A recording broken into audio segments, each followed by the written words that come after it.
প্রিয় দর্শক, আগুন আর পানি মানুষের জন্য অনেক গুরুত্বপূর্ণ। আবার এই আগুন আর পানি যদি একটু প্রতিবাদ করে তাহলেই কিন্তু জীবনের আর কোনো সীমা থাকে না। আমি রেজানুর রহমান, চ্যানেল আইয়ের সংবাদপত্রে বাংলাদেশ অনুষ্ঠান থেকে আপনাদের স্বাগত জানাচ্ছি। আজকে আমাদের অনুষ্ঠানে অতিথি হিসেবে উপস্থিত আছেন চ্যানেল আইয়ের আউটপুট এডিটর শেখ জাহিদুর রহমান। স্বাগত আপনাকে অনুষ্ঠানে। ধন্যবাদ। প্রথমে যে কথাটি বলছিলাম যে আসলে আগুন এবং পানি খুবই গুরুত্বপূর্ণ আমাদের জীবনের জন্য, কিন্তু কখনো যদি একটু বেয়ারা হয়ে ওঠে তাহলে যে কি ঘটে সেটা গতকাল কিন্তু আমরা আমাদের আন্তর্জাতিক বিমানবন্দরে খেয়াল করলাম। শিরোনাম পড়ে তারপরে আপনার সাথে একটু কথা বলি। দৈনিক প্রথম আলো, জাতীয় ঐকমত্য কমিশন সনদ বাস্তবায়নে বিশেষ আদেশে গণভোটের চিন্তা। বিমানবন্দরের কার্গো ভিলেজে ভয়াবহ আগুন।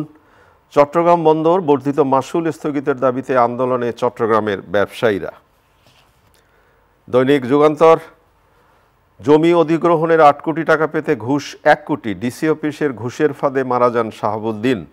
শাহজালাল কার্গো ভিলেজ পুড়ে ছাই, এবার আগুন বিমানবন্দরে। দুর্ঘটনা নাকি নাশকতা? দৈনিক সমকাল, জুলাই সনদ বাস্তবায়নে আদেশ জারির চিন্তা। আগুনে 7 ঘন্টা বন্ধ প্রধান বিমানবন্দর। জুলাই যোদ্ধা নিয়ে মন্তব্য, বিএনপির বিপরীতে অবস্থান জামায়াত ও এনসিপির। দৈনিক কালের কণ্ঠ, কার্গো ভিলেজ পুড়ে ছাই। প্রধান নির্বাচন কমিশনার বললেন ডিসেম্বরের প্রথমার্ধে তফসিল ঘোষণা হবে। দৈনিক বাংলাদেশ প্রতিদিন, বিমানবন্দরে ভয়াবহ আগুন, দুর্ঘটনা নাকি নাশকতা? মানবজমিনের শিরোনাম, বিমানবন্দরে আগুন, দুর্ঘটনা নাকি নাশকতা?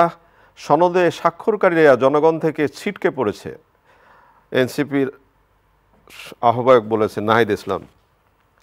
দৈনিক খবরের কাগজ, শাহজালালে কার্গো ভিলেজ ভস্মীভূত, সনদ বাস্তবায়ন প্রক্রিয়া আশা করছি বাকিরাও সই করবে, বিশেষ সাক্ষাৎকারে ডক্টর আলী রিয়াজ।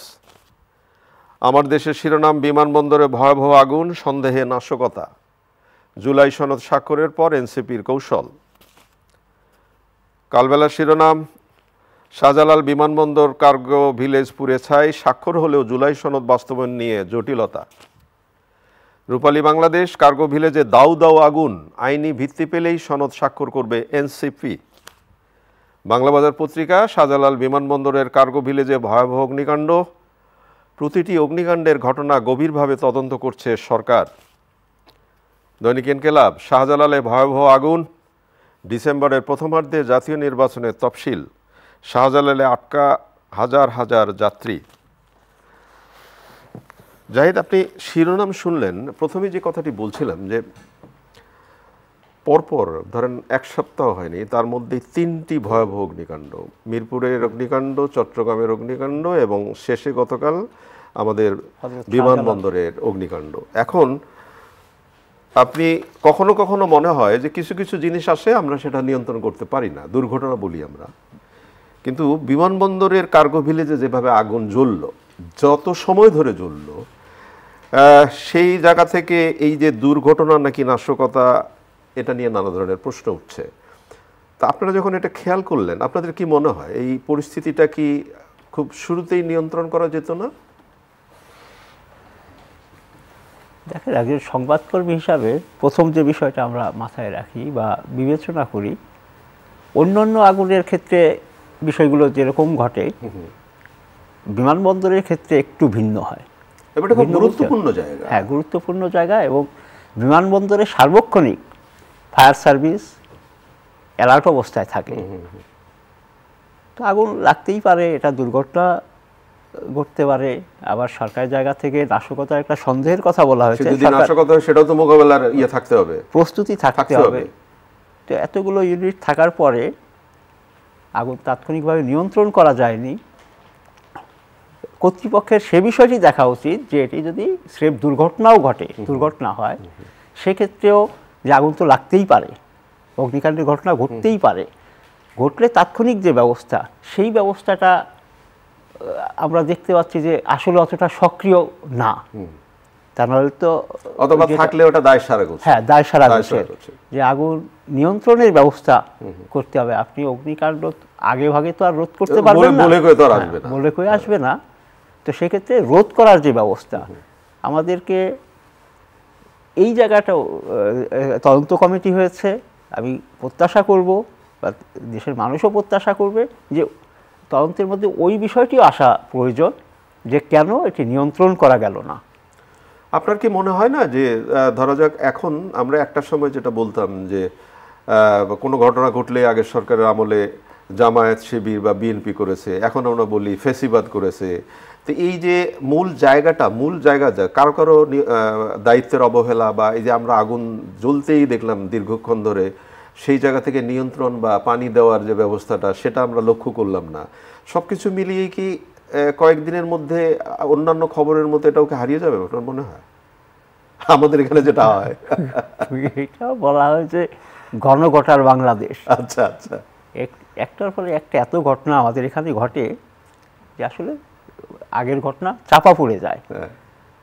আর সবচেয়ে গুরুত্বপূর্ণ বিষয় যে কিছুদিন আগের ঘটনা মানুষ হয়তো মনে রাখে না বা মনে রাখার ব্যবস্থাও নেই, যে কারণে কোনো একটা তদন্ত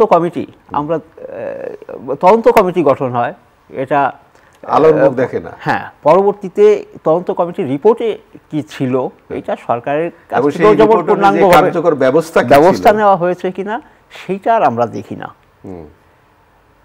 বেশ কয়েক বছর আগে পুরান ঢাকায় অনেক লোক মারা গেল চুরিহাটায় অগ্নিকাণ্ডে। সেটার ফলে কি তদন্ত কমিটি হলো? তদন্ত কমিটির রিপোর্ট নিঃসন্দেহে একটা রিপোর্ট ছিল, সেই রিপোর্টও জানানো প্রয়োজন। রিপোর্টের আলোকে কি ব্যবস্থা নেওয়া হয়েছে, ভবিষ্যতে এরকম ঘটনা ঘটলে কি করা হবে, সে বিষয়গুলো নিঃসন্দেহে রিপোর্টে থাকার কথা, কিন্তু এটি আর আলোর মুখ দেখে না যে তার আলোকে কি ব্যবস্থা নেওয়া হয়েছে। আমরা সেই ফলো আপটাও আর দেখতে পাই না। আমরা যদি অন্তত এই আন্তর্জাতিক বিমানবন্দরের এই ঘটনার যদি একটা ফলো আপ সন্তোষজনক না পাই যে কারা দোষী বা কি হলো, সেটা তো একটা ব্যাপার আছে। আরেকটা ব্যাপার যেটা আছে যে এই যে যাদের মালামাল পুড়ে গেল, মাননীয় উপদেষ্টা যেটা বলবার চেষ্টা করেছেন যে আমদানি ইনভয়েস অনুযায়ী ক্ষয়ক্ষতির পূরণ করা হবে। তা আমদানির ইনভয়েস অনুযায়ী ক্ষয়ক্ষতি পূরণ করা হবে, এটা কি আশ্বাসের জায়গায় কি বিশ্বাস হবে নাকি বিশ্বাস করা যায়? এটা তো মন্তব্য করা কঠিন, কিন্তু তার আগের বিষয় হচ্ছে যে আসলে ক্ষয়ক্ষতির পরিমাণ তো অনেক।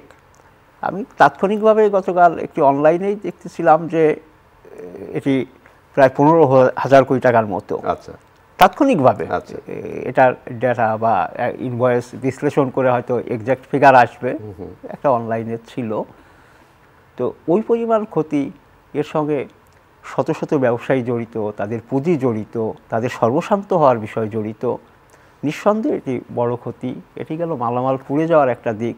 দীর্ঘ 7 ঘন্টা আমাদের দেশের প্রধান বিমানবন্দর বন্ধ ছিল, তার ক্ষয়ক্ষতি আছে।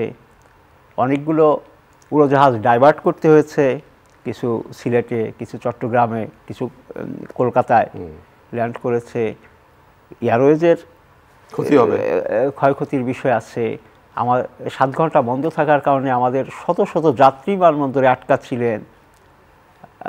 দেশবাসী আপনি জানেন যে আমাদের তো বড় একটি অংশ শ্রমিক, তাদের প্রপার টাইমে কাজে যোগ দেওয়ার বিষয় থাকে, কানেক্টিং ফ্লাইটের বিষয় থাকে। টেলিভিশনে সাক্ষাৎকারে দেখছিলাম কেউ বলার চেষ্টা করছিলেন যে আমি এই ফ্লাইটটাতে না যেতে পারলে আমার পেশাগত জীবনে বা আমার চাকরির ক্ষেত্রে অনেক সমস্যা হবে। চাকরির ক্ষেত্রে সমস্যার বিষয় আছে, ফ্লাইট মিস করলে তার ক্ষতিপূরণ ড্যামেজ দেওয়ার বিষয় আছে, যে সে কানেক্টিং ফ্লাইট মিস করলে একটা জড়িত, তো একটা ইন্টারকানেক্টেড। তো সব কিছু মিলে এটি শুধু টাকার অঙ্কেই ক্ষতি না, সার্বিক বিষয়ে এই ক্ষয়ক্ষতির চিত্রটা অনেক বড়। এই যে টাকার অঙ্কের ক্ষতির কথা বললে, সবচেয়ে আমাদের নিরাপত্তার জায়গাটা কিন্তু ঝুঁকির মধ্যে পড়ে গেল না? নিরাপত্তা নিয়ে তো আমাদের অনেক প্রশ্ন উঠলো যে আন্তর্জাতিক বিমানবন্দরের মতো একটা জায়গা যদি এরকম নিরাপত্তাহীন হয়, সেখানে যদি ঘন্টার পর ঘন্টা 7 ঘন্টা লাগে আগুন নেভাতে, তাহলে আমরা অন্য জায়গাতে কি মনে করব? কি মনে হয় আপনার? ওটা আগেই আমরা যেটা বলছিলাম সেটা যে নিরাপত্তা যেমন আছে, তার চেয়ে বড় বিষয় আমাদের সক্ষমতার বিষয়। যে 7 ঘন্টা আগুন জ্বললো, আগুন লাগতেই পারে, কিন্তু সেটি নির্বাপনে নেভানোর জন্য আমাদের পর্যাপ্ত সক্ষমতা, তড়িৎ গতিতে আমরা সেটা করতে পারি, সেটা আমরা কিন্তু করে দেখালাম না। যেমন এর আগে আমরা চট্টগ্রামের একটি কারখানায়, কেমিক্যাল কারখানায় আগুন দেখলাম যে দীর্ঘক্ষণ ধরে জ্বললো, ছাদটা ধসেও গেল, ছাদ ধসে গেল, 8তলা ভবনের 4 তলা পর্যন্ত ধসে গেল, সেটাও কিন্তু আমরা নেভাতে পারিনি। তো আমাদের এই ব্যবস্থায় নিঃসন্দেহে সংস্কার প্রয়োজন, বা কি প্রয়োজন কর্তৃপক্ষ আছেন, সরকার আছেন, এটা ভেবে দেখবেন, ভেবে দেখবেন। আমরা যেন চেয়ে না দেখি। একটু রাজনীতি নিয়ে একটু কথা বলি, তার কারণ রাজনীতি তো আমাদের জীবনের আষ্টে পৃষ্ঠে জড়িত। জুলাই সনদ স্বাক্ষর হলো, এনসিপি স্বাক্ষর করেনি। আজকে এখন আস্তে আস্তে আস্তে বাসটা এরকম শুরু হচ্ছে যে জুলাই সনদ বাস্তবায়নে আদেশ জারির চিন্তা করছে সরকার। সনদের স্বাক্ষরকারীরা জনগণ থেকে বিচ্ছিন্ন হয়ে পড়েছেন, নাহিদ ইসলাম বলেছেন। যে তাহলে আমার প্রশ্ন যে তাহলে কি বিএনপি, জামায়াত এরা সব জনগণ থেকে বিচ্ছিন্ন হলো? আপনার কি মনে হয়? কঠিন প্রশ্ন।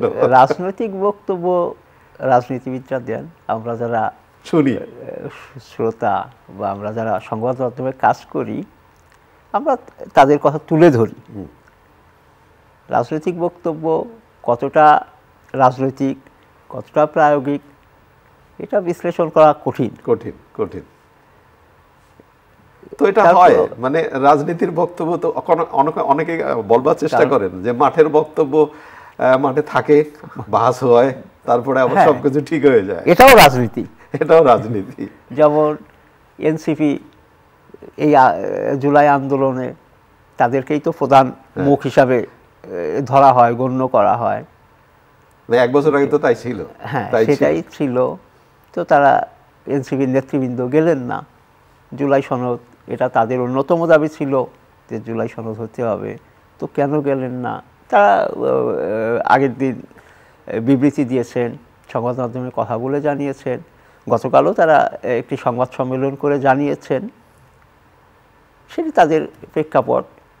কিন্তু জাতীয় ঐক্যের যে কথা বলা হচ্ছে, তো কাউকে কাউকে যেমন আন্দোলনের অংশীজন তারাই যদি না যান, তো সেক্ষেত্রে জনগণেরও হতাশার বিষয় আছে যে তাহলে জাতীয় না, হতাশার বিষয়ের পাশাপাশি নানা ধরনের প্রশ্নেরও উদ্রেক হয়। হ্যাঁ, প্রশ্ন যে কি দাঁড়ালো, আদৌ কি দাঁড়ালো নাকি কি দাঁড়ায়, কি হচ্ছে সেটা। আমাদের সম্মানিত শিক্ষক বৃন্দ, বিশেষ করে আজকে বোধহয় 7ম দিন হলো যে তারা শহীদ মিনারে অবস্থান করছেন। আপনি, আমি, আমরা এখনো আমাদের সম্মানিত শিক্ষক যদি সামনে এসে দাঁড়ায়, আমরা একটু দাঁড়িয়ে যাই, নিজেরাও দাঁড়িয়ে যাই সেই শ্রদ্ধার জায়গাটা থেকে। তাদের যৌক্তিক দাবি 7 দিন ধরেও কেউ কর্ণপাত করছেন না সেই অর্থে।